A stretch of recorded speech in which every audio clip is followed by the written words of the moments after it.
Hello and welcome to this week's episode of Boxes of Comics.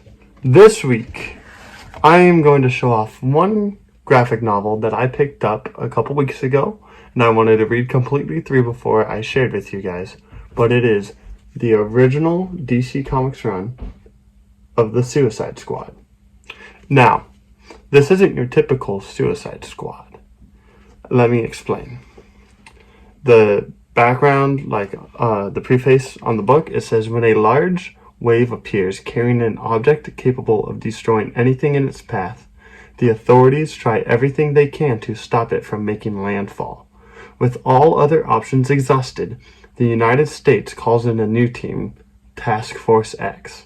It is led by its brave leader, Rick Flag. But what's this? An island in the South Pacific inhabited entirely by giant dinosaurs? A line of brave soldiers is all that stands between civilization and their giant deadly claws. Can the Suicide Squad save humanity from these oversized monsters? So here's what the book looks like. There's the back of it. And we will learn more right after this.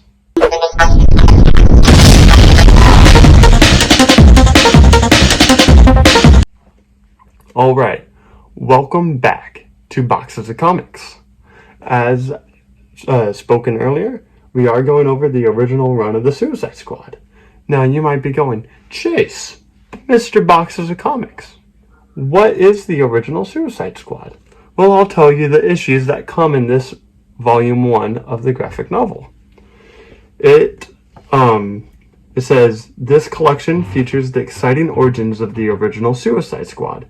It collects the brave and the bold 25, 26, 27, and 37, 38, and 39, along with Star Spangled War Stories 110 and 111, 116, 117, 118, 119, 120, and 121, and 127 and 128. So, right there, it gives you a handful of issues of DC's original run. It's very interesting because this isn't what I was expecting when I first picked it up. When I saw Suicide Squad, I immediately thought of like the movies and the supervillains, but actually it's quite the opposite. This version of the Suicide Squad is from the U.S. Army. They are a top secret task force dealt primarily with fighting dinosaurs is what I got from all these reads. And it's interesting because not everybody dies. There is, spoiler, one death that comes at the very last issue. But I thought for a series called The Suicide Squad, it would be a lot more death.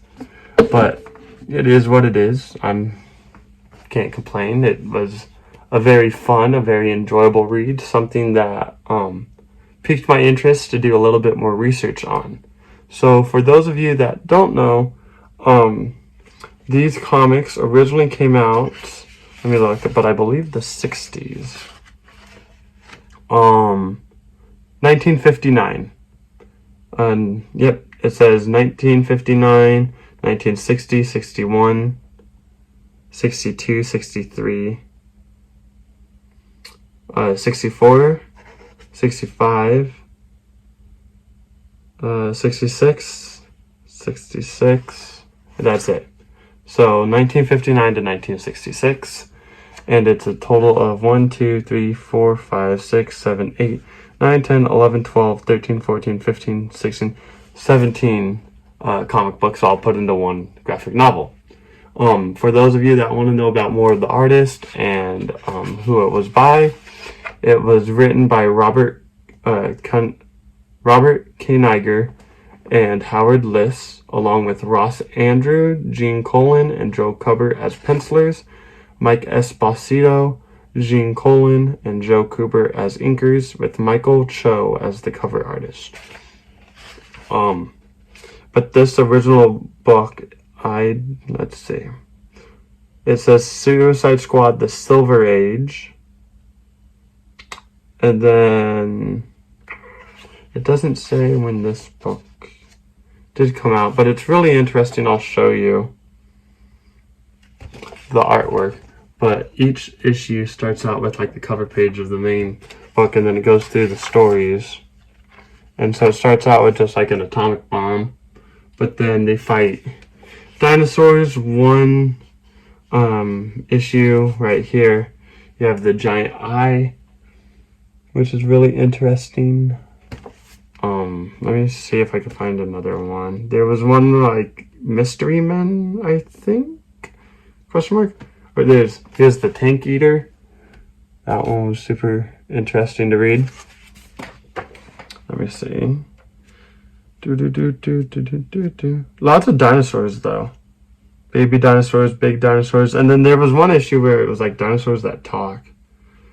Very strange. And I could kind of just tell that these were just experimental comics and like kind of just throw whatever in there. So that one, it's the Suicide Squad versus a giant King Kong and dinosaurs, like a giant monkey.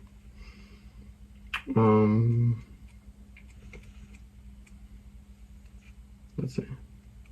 Oh, this is the one where they turn into gold. Right here. They turn into gold, which is very interesting. And that one, like, they were already gold, and they were stuck on an island, and then the island had a lava. Oh, here we go. I found the one I was talking about earlier. Suicide Squad and the Menace of the Miracle People. And they look like aliens or Silver Surfer. So that was interesting because they would like fight each other and then realize that, oh my gosh, these guys, like, they're not human. And so then they go, these people, they go and they test the Suicide Squad and they have to like shoot each other, but they wouldn't shoot the real people. A very interesting read. I definitely wish that I had taken my time to read this just because it is a lot of information and it is pretty compact stories and long stories, instead of rushing through it like I did, because I think I got through it in about a week and a half or 2 weeks, which is pretty fast for me. And just like whenever I sit down to read a book or a graphic novel or a comic, I just sit down and I read a lot. But overall, I mean, I would recommend this to somebody that's starting out with comics and wants like original background. I would definitely recommend you checking out this book. Overall, I would say it's like a 6 out of 10, where it's got that original 50s and 60s type artwork, but it's not quite the superheroes that we know and love today. But it's definitely a pretty interesting book in my collection. So once again, this is the Silver Age Suicide Squad, found at my not local comic store, but at my friend's local comic store, and picked it up for about $12, I believe, if I remember right. $12 or $15. So take what you can, and yeah, this has been Boxes of Comics. Thank you.